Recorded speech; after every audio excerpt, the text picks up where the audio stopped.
Hello दोस्तों, तो आज हम लोग एक नया चैप्टर को स्टार्ट करने जा रहे हैं जिसका क्या नाम है रासायनिक अभिक्रिया एवं समीकरण। ठीक है, इस चैप्टर में हम लोग क्या पढ़ेंगे, रासायनिक अभिक्रिया के बारे में पढ़ेंगे, रासायनिक अभिक्रिया को किस तरह कराया जाता है और उसके समीकरण के रूप में लिखने के तरीका को भी जानेंगे। ठीक है, चलिए स्टार्ट करें चैप्टर में। रासायनिक अभिक्रिया जो है हम लोग को दैनिक जीवन में हम लोग को लगातार देखने को मिलता है। ठीक है, जैसे कि हम लोग जानते हैं दूध से दही बना, ये क्या है, रासायनिक अभिक्रिया है। हम लोग जो खाते हैं भोजन का पचना, वो भी क्या है, रासायनिक अभिक्रिया है। हम लोग जो सांस लेते हैं, ऑक्सीजन लेते हैं, कार्बन डाइऑक्साइड छोड़ते हैं, वो भी क्या है, एक रासायनिक अभिक्रिया है। और आप लोग देखे होंगे लोहे में जंग लगना, वो भी क्या है, एक रासायनिक अभिक्रिया है, जो कि हम लोग को दैनिक रूप में लगातार देखने को मिलते रहता है। ठीक है, चलिए आगे बात करते हैं हम रासायनिक अभिक्रिया का। हम लोग जान लिए दैनिक जीवन में किस तरह रासायनिक अभिक्रिया होता है, और हम लोग बात करेंगे अभी क्या, रासायनिक अभिक्रिया के बारे में। रासायनिक अभिक्रिया किसे कहते हैं, इसको रासायनिक अभिक्रिया को करवाने में किस किस चीज का हम लोग को जरूरत पड़ता है। ठीक है, चलिए हम लोग लिखते हैं। तो इसको लिख लिया, रासायनिक अभिक्रिया। हम लोग जानते हैं रासायनिक अभिक्रिया किसे कहते हैं। ठीक है, तो क्या बोल रहा है, जब कोई पदार्थ अकेले ही या किसी अन्य पदार्थ के साथ अभिक्रिया करके एक या एक से अधिक भिन्न गुण वाले पदार्थ का निर्माण करता है, उसे रासायनिक अभिक्रिया कहते हैं। ठीक है, कहना यह चाहता है कि बोल रहा है कि देखिए एग्जाम्पल क्या समझते हैं, जब कोई पदार्थ अकेले, ठीक है, अकेले ही या किसी अन्य पदार्थ के साथ अभिक्रिया करके, ठीक है, अभिक्रिया करके एक या एक से अधिक पदार्थ का निर्माण करता है। ठीक है, और क्या होते हैं, गुण क्या होते हैं, एक दूसरे से भिन्न होते हैं। ठीक है, तो उसे क्या कहते हैं, रासायनिक अभिक्रिया कहते हैं। ठीक है, याद हो जाएगा, समझने में दिक्कत नहीं है। क्या बोल रहा है, जब कोई पदार्थ अकेले ही या किसी अन्य पदार्थ के साथ अभिक्रिया करके एक या एक से अधिक भिन्न गुण वाले पदार्थ का निर्माण करते हैं, तो उसे क्या कहते हैं, रासायनिक अभिक्रिया कहते हैं। ठीक है, समझ गए होंगे। अब भिन्न गुण वाले मतलब क्या है, भिन्न गुण वाले का मतलब ये है कि जैसे कि यहाँ ऑक्सीजन का गुण क्या है, ऑक्सीजन का गुण क्या है, ऑक्सीजन का मदद कहाँ आता है, किसी चीज को जलाने में। बिना ऑक्सीजन का कोई चीज जलेगा, कोई चीज नहीं जलेगा। और वहीं पानी का जो इसकी मदद से जो हम लोग निर्माण करते हैं H2O का, मतलब पानी का, उसका गुण क्या है, उसका गुण क्या है, आपको बुझाना। ऑक्सीजन का गुण है आपको जलाना, और पानी का गुण क्या है, आपको बुझाना। तो भिन्न गुण हुआ ना, मतलब जिस पदार्थ से हम लोग को भिन्न गुण वाले पदार्थ का निर्माण करते हैं, उसका वो क्या होता है, उसे रासायनिक अभिक्रिया कहते हैं। ठीक है, आप लोग अच्छा समझ गए रासायनिक अभिक्रिया किसे कहते हैं। तो आगे नेक्स्ट टॉपिक में हम लोग पहुंचते हैं, जिसमें हम लोग क्या समझेंगे, अभिकारक और उत्पाद। ठीक है, कोई बुक में उत्पाद को प्रतिफल भी कहा गया है। ठीक है, तो इसे लिख लीजिए, इसका स्क्रीनशॉट लीजिए, इसको मिटाते हैं और हम लोग लिखते हैं क्या, अभिकारक और प्रतिफल। तो चलिए हम लोग बात कर लेते हैं क्या, अभिकारक और प्रतिफल, जिसको उत्पाद भी कहते हैं। ठीक है, क्या होता है, तो अभिकारक क्या होता है, ऐसे पदार्थ जो कि रासायनिक अभिक्रिया में भाग लेते हैं, उसे अभिकारक कहते हैं। ठीक है, रासायनिक अभिक्रिया में जो जो पदार्थ भाग लेते हैं, जिसकी मदद से अभिक्रिया, जिसको अभिक्रिया करवाते हैं, ठीक है, ठीक है, जिसका मदद से हम लोग का निर्माण होता है, ठीक है, उसको क्या कहते हैं, अभिकारक कहते हैं। ठीक है, जैसे कि यहाँ पे देखिए, हम लोग को पानी के लिए क्या क्या चीज का जरूरत पड़ता था, किस किस चीज का मदद देना पड़ता है, किस किस का अभिक्रिया करवाते थे हम लोग, किसका कैसा करते थे, H2 और O2 का। तो ये क्या हो गया, मेरा अभिकारक। ठीक है, तो हम लोग को प्रतिफल बनाने के लिए जिस जिस चीज का जरूरत पड़ता है, ठीक है, उसे क्या कहते हैं, अभिकारक कहते हैं। ठीक है, समझ के, अभिकारक कहते हैं किसे, जैसे कि एग्जांपल एक और ले लेते हैं। यहाँ देखिए H2 + Cl2, ठीक है, इससे क्या बना, 2HCl। ठीक है, बना ना, जिसमें हम लोग का अभिकारक क्या हो गया, अभिकारक क्या हो गया, H2Cl2। ये दोनों को लिए, इस दोनों को ही ना अभिक्रिया करवाया। ठीक है, तो इसके मदद से हम लोग को HCl मिला, तो ये क्या हो गया, ये दोनों मेरा अभिकारक हो गया। ठीक है, समझ गए। अब हम लोग बात करते हैं प्रतिफल, जिसको उत्पाद भी कहते हैं। ठीक है, तो वो क्या होता है, ऐसे पदार्थ जिनका निर्माण रासायनिक अभिक्रिया में होता है, उसे प्रतिफल या उत्पाद कहते हैं। ठीक है, तो रासायनिक अभिक्रिया में जिस चीज का निर्माण होता है, ठीक है, उसे क्या कहते हैं, प्रतिफल या उत्पाद कहते हैं। ठीक है, समझ गए। जैसे कि यहाँ पे हो रहा था H2O2, क्या था, मेरा अभिकारक था। तो अभिकारक क्या कर रहा था, निर्माण कर रहा था ना किसी चीज का, जिस चीज का निर्माण कर रहा था उसको क्या कहते हैं, प्रतिफल कहते हैं। तो ये मेरा क्या हो गया, ये मेरा हो गया प्रतिफल। ठीक है, और जो जिस चीज का अभिक्रिया करवा रहे थे, ये दोनों मेरा क्या हो गया, ये दोनों मेरा क्या हो गया, अभिकारक। ठीक है, समझ गए कि जिस चीज का हम लोग अभिक्रिया करते हैं उसे अभिकारक कहते हैं, जिस चीज का निर्माण होता है उसे हम लोग प्रतिफल या उत्पाद कहते हैं। ठीक है, आप लोग के साथ समझ गए होंगे अभिकारक और प्रतिफल किसे कहते हैं। तो हम आगे बढ़ते हैं और हम लोग जानते हैं रासायनिक अभिक्रिया की विशेषता। ठीक है, इसको लिख लेना, लिख लीजिए, इसका स्क्रीनशॉट लेना, ले लीजिए। इसको हम लोग इरेज करते हैं, मिटाते हैं, और हम लोग बात करते हैं रासायनिक अभिक्रिया की विशेषता के बारे में। ठीक है, तो अभी हम लोग रासायनिक अभिक्रिया की विशेषता जानेंगे। ठीक है, देखिए एक एक करके।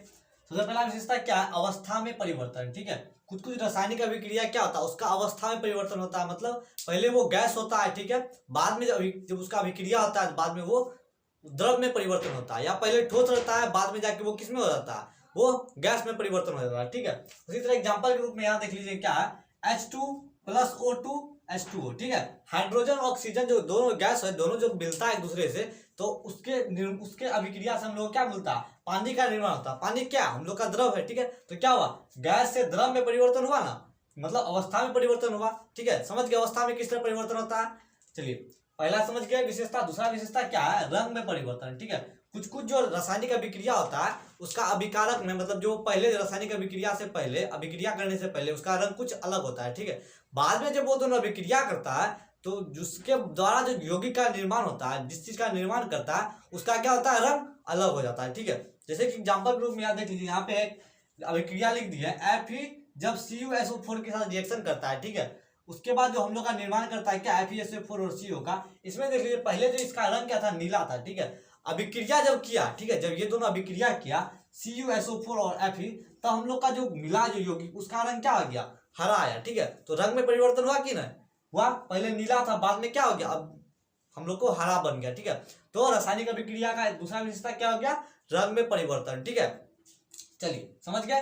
तो तीसरा क्या, गैस का निकास या उत्सर्जन, मतलब कोई कोई रासायनिक अभिक्रिया होता है जिसमें क्या होता है, हम लोग का गैस का निर्माण होता है, गैस का उत्सर्जन होता है, गैस निकलता है। ठीक है, एग्जांपल के रूप में यहाँ रासायनिक अभिक्रिया देख लीजिए, क्या है, जिंक जो है अभिक्रिया कर रहा है किस, H2SO4 से। ठीक है, तो हम लोग का क्या बना रहा है, ZnSO4 और H2 गैस, मतलब हाइड्रोजन गैस का निर्माण कर रहा है और उसका उत्सर्जन कर रहा है, मतलब उसको निकाल रहा है। ठीक है, वो अभिक्रिया करके वो क्या हो गया, मेरा निकल गया। ठीक है, बाहर निकल गया, उसको आपको मिलेगा नहीं प्रतिफल में। ठीक है, वो क्या हुआ, हवा वायु में वो मिल गया। ठीक है, इसका जहां भी इसका साइन रहेगा, ठीक है, ऊपर तीर का साइन रहेगा, समझिएगा क्या वो मेरा गैस क्या हो गया, मेरा निकल गया। ठीक है, वो गैस बन के वो मेरा निकल गया। यहाँ क्या H2 क्या गैस बन के वो मेरा निकल गया। ठीक है, तीसरा क्या था, गैस का निकास या उत्सर्जन। समझ गए गैस का कैसे निकास या उत्सर्जन होगा किसी किसी रासायनिक अभिक्रिया में।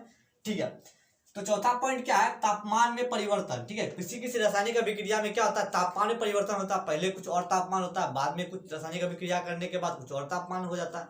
इसका सबसे अच्छा एग्जांपल क्या है, आप लोग चूना और पानी का देखे होंगे। ठीक है, क्या देखे होंगे, एक जो है बाल्टी लीजिए, उसमें क्या कीजिए, आप लोग चूना डाल दीजिए। पहले देखिए धीरे धीरे क्या होता है, वो जब चूना डालते हैं उस बाल्टी के पानी में, तो क्या होता है, उसका जो धीरे धीरे वो गर्म होने लगता है। ठीक है, बाल्टी के चारों तरफ आप छू के देखिएगा, बाल्टी को छू के देखिएगा, देखिए हाथ जल जाएगा। वो क्या होता है, गर्म होता है, उसका तापमान में बढ़ने लगता है। ठीक है, बहुत ज्यादा बढ़ने लगता है, देखे होंगे ना। तो क्या होता है, कुछ कुछ रासायनिक अभिक्रिया में तापमान में परिवर्तन होता है। ठीक है, तो उसका तापमान क्या होता है, वो जो चूना और पानी का जो घोल बनता है उसका तापमान क्या होता है, बढ़ जाता है कि नहीं, तापमान में परिवर्तन हुआ है कि नहीं। इस तापमान में परिवर्तन का ही दो गो है, एक है उष्माशोषी, उष्माक्षेपी। ठीक है, क्या है, उष्माक्षेपी और उष्माशोषी। ठीक है, उष्माक्षेपी में क्या होता है, तापमान मेरा हमेशा बढ़ता है। ठीक है, उष्माक्षेपी में क्या होता है, जिस रासायनिक अभिक्रिया का तापमान बढ़ता है उसको क्या कहते हैं, उष्माक्षेपी कहते हैं। ठीक है, मान के चलिए पहले मेरा जो तापमान था वो क्या था, 30 डिग्री। किसी भी रासायनिक अभिक्रिया का पहले तापमान क्या था, 30 डिग्री सेल्सियस था। समझ गए, जब उसको अभिक्रिया करवाए, ठीक है, उस रासायनिक अभिक्रिया जो उसका यौगिक था उसका अभिक्रिया कराए, बाद में उसका तापमान क्या हो गया, बढ़ के हो गया क्या, 50 डिग्री सेल्सियस। ठीक है, तो तापमान में बढ़ोतरी हुआ ना, अगर तापमान में बढ़ोतरी होगा तो उसको क्या कहेंगे, उष्माक्षेपी। क्या बोलेंगे, उष्माक्षेपी। ठीक है, और दूसरा क्या है मेरा, उष्माशोषी। ठीक है, मान के चलिए पहले रासायनिक अभिक्रिया का तापमान क्या था, 30 डिग्री था। ठीक है, बाद में कम होकर क्या आ गया, 10 डिग्री पे पहुंच गया। ठीक है, तापमान में क्या हो गया, घटा तापमान मेरा। जब भी तापमान घटता है किसी रासायनिक अभिक्रिया में तो मेरा उसको क्या कहेंगे, उस रासायनिक अभिक्रिया को क्या कहेंगे, उष्माशोषी अभिक्रिया। ठीक है, उसको क्या कहेंगे, उष्माशोषी, मतलब उसका तापमान क्या है, घटा है। समझ गए, तापमान में परिवर्तन क्या कैसे होता है, और बता दिए तापमान में परिवर्तन दो तरह से होता है, वो क्या होता है, उष्माक्षेपी, और दूसरा क्या होता है, उष्माशोषी। समझ गए, उष्माक्षेपी मतलब तापमान बढ़ा और उष्माशोषी मतलब तापमान घटा। ठीक है, तो अपने लास्ट आ जाते विशेषता क्या, अवक्षेप का बनना। ठीक है, अवक्षेप मतलब हो गया, जैसे कि किसी किसी रासायनिक अभिक्रिया में देखिएगा कि वो जो, जैसे कि एग्जाम्पल में आपको समझा देते हैं। जैसे कि आप लोग एक गिलास ले लीजिए। ठीक है, गिलास ले लीजिए, कांच का गिलास ले लीजिए, उसमें क्या कीजिए, पानी रख लीजिए और क्या कीजिए, बालू जो होता है ना, बालू को उसमें मिला दिए, ठीक है। तो बालू क्या करता है, वो गिलास की सतह पे आके जम जाता है ना, वो पानी में मिलता नहीं ना, वो सतह पे आके जम जाता है, उसी को अवक्षेप कहते हैं, ठीक है। जो चीज हमारे जो रासायनिक अभिक्रिया जो चीज हम लोग का मिलता नहीं, इसका विलय नहीं होता है और हमारे सतह पे जो वो प्राप्त होता है, उसे क्या कहते हैं, उसे क्या कहते हैं, अवक्षेप कहते हैं, ठीक है, अवक्षेप कहते हैं। दूसरा एग्जाम्पल ग्रुप में हो गया, जैसे कि आप लोग देखे होंगे दूध है ना, दूध जैसे फटता है किसी तरह, उसका जो पानी वाला पार्ट होता है ऊपर हो जाता है, और जो उसका जो पार्ट होता है, जो ठोस पदार्थ होता है, वो क्या होता है, वो नीचे आ जाता है ना, वो क्या होता है, उसमें मिलता है, दोनों अलग अलग हो जाता है ना, जो ऊपर आता है वो सतह पे मिलता है हम लोग को, तो वो क्या गया, मेरा अवक्षेप हो गया, ठीक है, समझ गए। तो उसी तरह से क्या बोल रहा है, AgNO3 जब NaCl के साथ रिएक्शन करता है तो हम लोग क्या बनता है, NaNO3 और AgCl, ठीक है।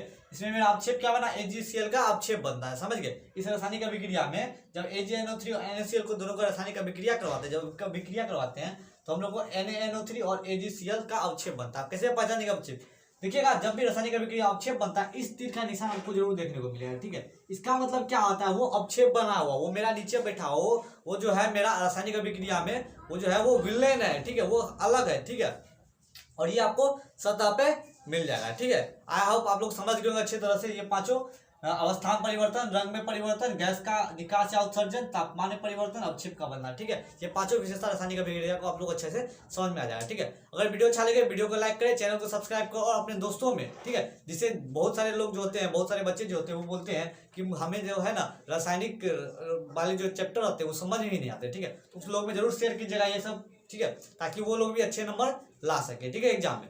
तो चलिए मिलते हैं कल के वीडियो में, कल हम लोग रासायनिक समीकरण के बारे में समझेंगे।